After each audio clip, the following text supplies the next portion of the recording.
Segundo a Prefeitura de São Paulo, cerca de 150 famílias, formadas por mais de 400 pessoas, foram cadastradas, vivendo no prédio que desabou nesta madrugada no centro da capital paulista.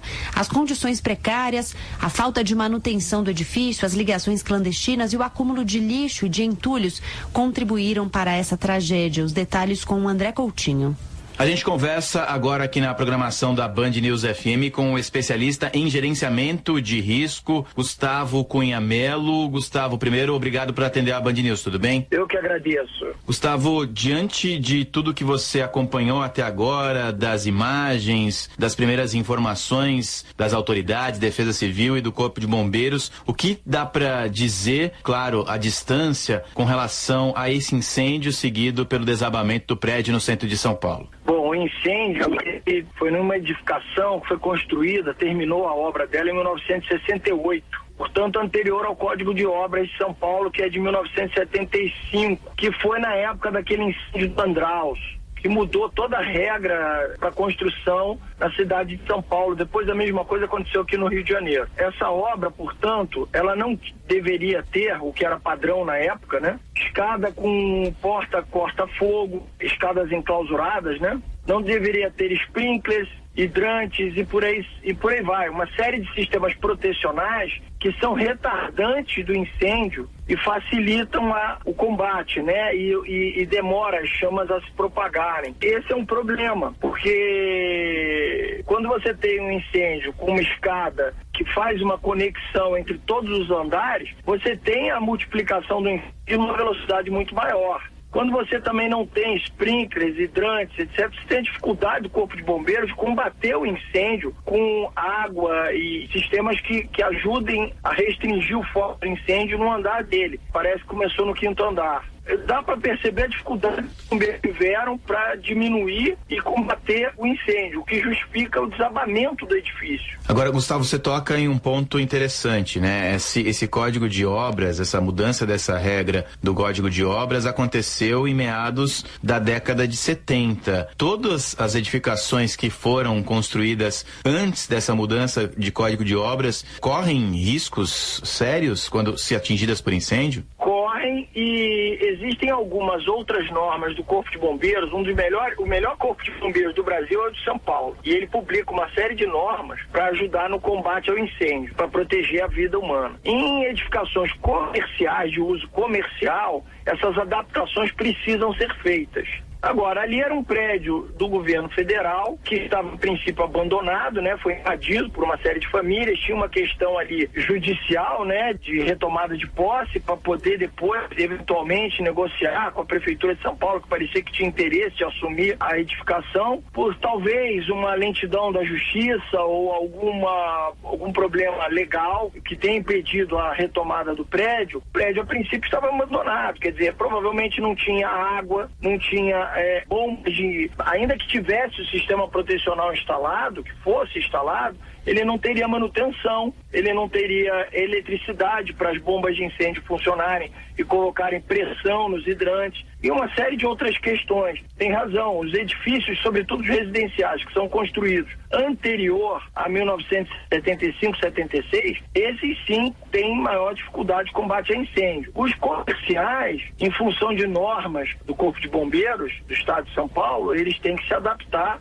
E aí tem a questão também que, mesmo que ele tivesse sistemas protecionais, não basta tê-los, tem que ter a manutenção deles. Todo ano tem uma série de correções e manutenções que tem que ser feitas. E um prédio abandonado não sofreria essas manutenções, obviamente, né? Uma das coisas que nos chamam a atenção é justamente a velocidade com que esse prédio desabou de forma vertical alguns minutos depois de o incêndio ter começado. Isso explica-se pelas ligações clandestinas. As testemunhas, pessoas que moravam por lá, já nos disseram que havia emaranhados de fios, ligações clandestinas, os chamados gatos, e também um acúmulo de lixo no poço do elevador. Isso tudo explica a velocidade com que as chamas acabaram atingindo esse prédio depois do desabamento, Gustavo? Sem dúvida, o acúmulo de lixo, o acúmulo de madeira, papelão, plástico, falta de manutenção, sobretudo, prédio que eventualmente possa estar abandonado há muito tempo, poderia ter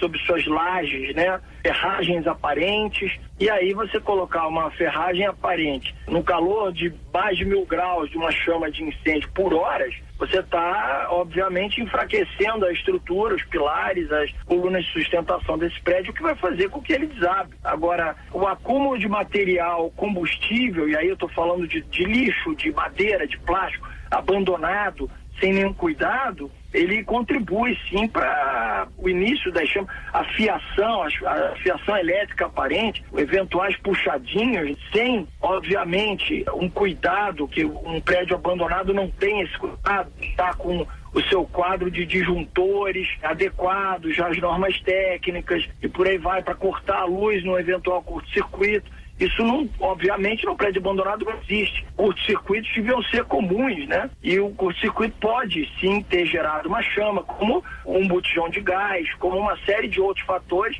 que são encontrados em prédios abandonados e ocupados por famílias carentes. É claro que depois de uma tragédia como essa, a gente procura tirar alguns pontos positivos daqui para frente, né, Gustavo? A prefeitura fala em mais de 70 prédios ocupados somente no centro da cidade de São Paulo. São mais de 4.000 famílias que vivem, acho que dá para dizer, em condições parecidas com a desse prédio que acabou pegando fogo e desabando na madrugada desta terça-feira. O que é preciso ser feito? Que tipo de lição que fica? Como é que as autoridades podem fazer a partir de agora para evitar uma nova tragédia como essa? Bom, eu acho que primeiro teria que verificar essa legislação que dificulta a retomada de posse. Passa um pouco por aí, de você ter um imbróglio jurídico, um problema longo e demorado nos tribunais para poder tomar posse de um equipamento, de uma edificação e ficar anos aí com um prédio abandonado, sem nenhuma manutenção, sem nenhum cuidado. Isso é um desperdício imenso de dinheiro público. É óbvio, se você pegar um metro quadrado do Sinduscom, por exemplo, vamos trabalhar aí com R$2.500, multiplicar para a área construída, 24 andares, devia ser uma área construída gigantesca, você vai ter o quanto custaria fazer um prédio desse hoje. Isso aí poderia ser usado como escola, hospital ou qualquer outro equipamento que uma utilidade pública para a sociedade. Isso foi perdido. Além disso, os danos à redondeza, aos prédios vizinhos,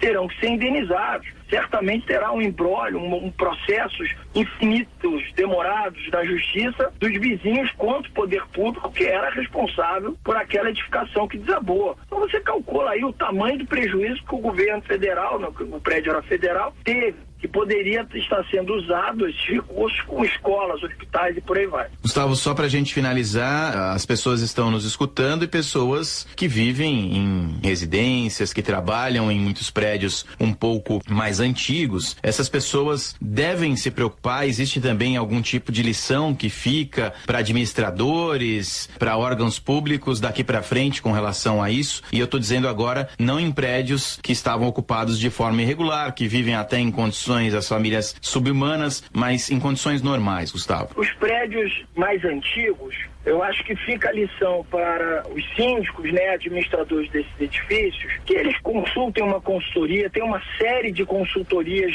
ligadas ao Corpo de Bombeiros. Em São Paulo tem um monte delas, nas grandes capitais tem também. E são especialistas que podem visitar esses locais e dizer o que é possível ser feito, né? Eventualmente uma obra que faça uma revisão, sobretudo nas escadas, né? Porque a escada é um grande vão que contribui para a comunicação do incêndio de um andar para outro. Não só as escadas, como as fachadas. Eventualmente até nem são tão caras assim. Pequenas reformas podem ser feitas e contribuir para a redução da propagação desse incêndio numa velocidade tão grande. Obviamente que o ideal é o prédio ter hidrantes também. É uma obra necessária. Se for possível colocar sprinklers, que são aqueles chuveiros automáticos, melhor ainda. Agora, o sprinkler de fato é uma obra cara, o hidrante é mais barato. Eu avisaria aos síndicos para que consultem consultorias especializadas em sistemas protecionais contra incêndio e verifiquem o que é possível ser feito. Porque o objetivo principal desses equipamentos não é só combater o incêndio, mas permitir